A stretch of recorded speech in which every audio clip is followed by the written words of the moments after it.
Hey, good morning, everybody. So today's the 2nd of January 2017. Yeah, it's going to take me a little while to make sure I don't say 2016 anymore.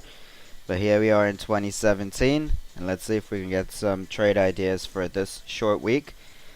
Remember that my trade ideas are just ideas. Obviously, the charts have to set up for them to come into play, so just wait for those setups to happen. But the ideas are definitely here for trading. If you don't already follow me, there's my Twitter handle at Iceman Trading for anybody that does not.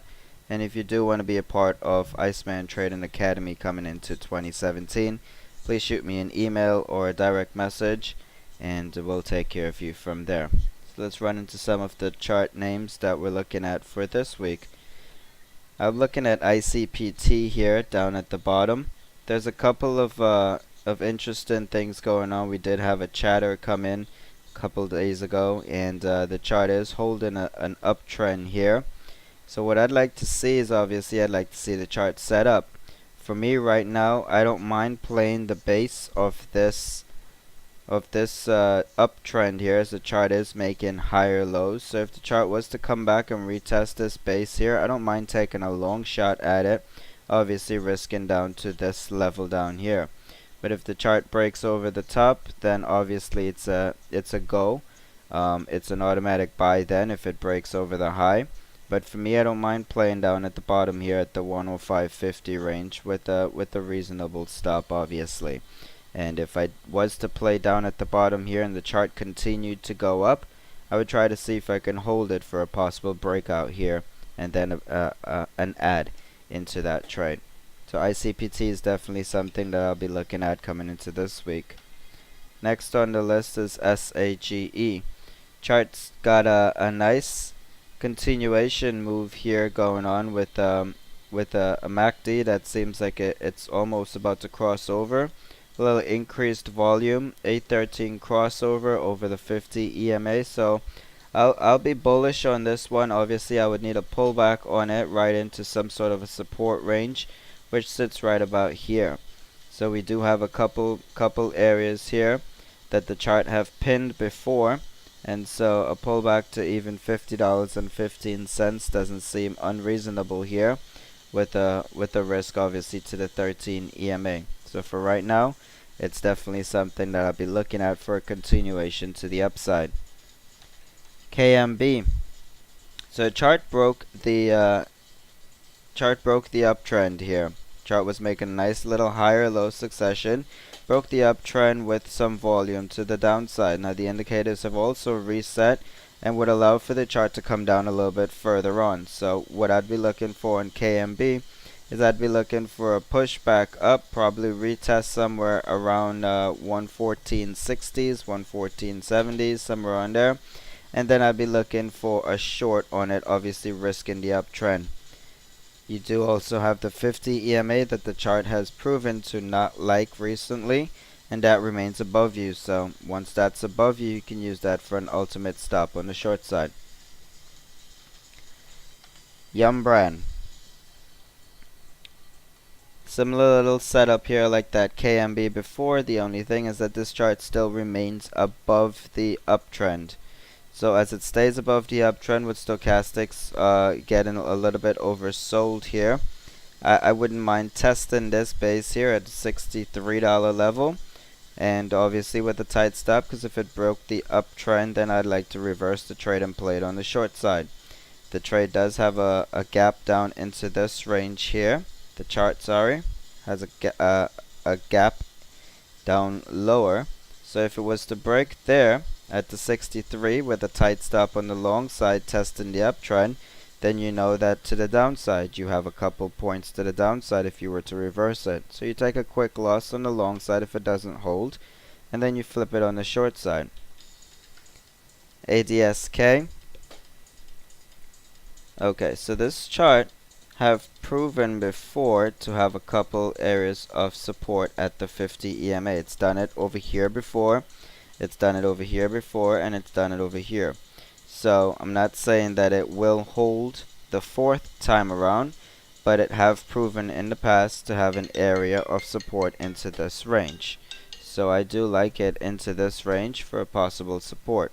We also do have the oversold condition on the stochastics, and the sell-in volume have increased a little bit, but I would like to see the chart hold into this range over here and puts me into a bullish scenario. But for right now, it'll just be on a look chart.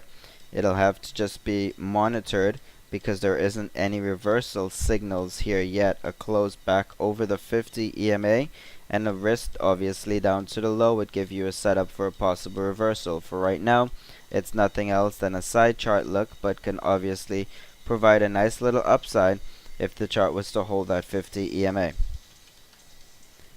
Tesla's in a tight channel trade here, very tight channel. It's been stuck in a nice little uptrend. I had a nice 182 long call off of this one. The chart's obviously in the 220s. I wish I held it obviously that long, but I did not.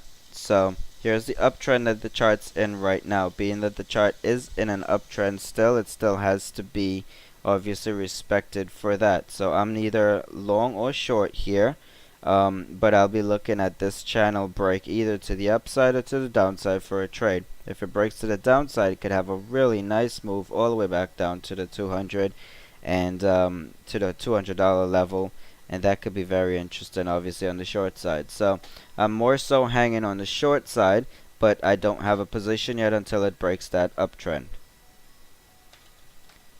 CSX is also one that I'm looking at. The chart have an area of support here. 1, 2, 3. So right there at the bottom, an area of support. But what we do have is a descending wedge at the top. So for right now, I'd remain bearish on this chart. And once it breaks this trend here, once it breaks the support area here, then I definitely would be taking a short into the position. And it does have a couple points down to the bottom where it can come in and fill some of this gap over here, or it can test that 50 EMA. We do have earnings coming up on the 10th, so if you are playing it, obviously keep that in mind. Endp is an interesting chart down at the bottom. Chart is flagging at the bottom. We have an 813 EMA crossover for the first time in a long while. We do have increase in volume here, so you can play this uptrend as long as the trend was to stay intact. So the baseline on that trend obviously it's about 1550. Chart 6 about 1650. So I'd like a pullback somewhere about 16 so I can have a risk reward that's obviously defined. If the chart was to break the uptrend here, then you would find yourself into an add position for obviously a bigger target up into the 19s. Little chart STON, chart gap broken down a lot recently from the 25s. And now it sits obviously in the $9, $8-9 range. But what I am interested in is the trend that's being broken here right now. We do have a bearish harami on the daily, but the chart is holding a small uptrend. So if you were to play this, you can use that uptrend as an area of a must hold area, putting you obviously with a stop into this zone and a buy target somewhere into this zone. So you'd like a retest over here, which the chart did come back and do already, but you'd still like a better risk reward. So obviously trying to get, if you're thinking long, trying to get a lower entry would obviously minimize that risk, and a tight stop right under this range here should set you into a position if the chart was to hold up.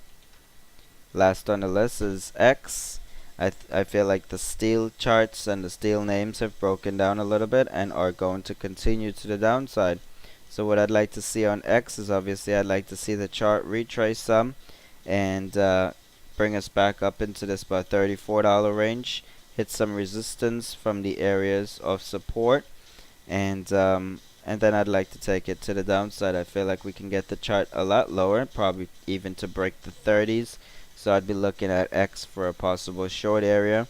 You do have an ultimate trend here that the chart needs to stay underneath. So there are a lot of areas of stop out zones that you can take into consideration as the chart works. So those are the 10 that I like for this week.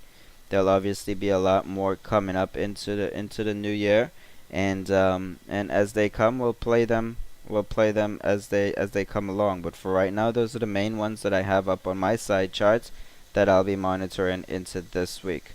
I do wish everybody a happy and safe trading, and let's make 2017 a big one.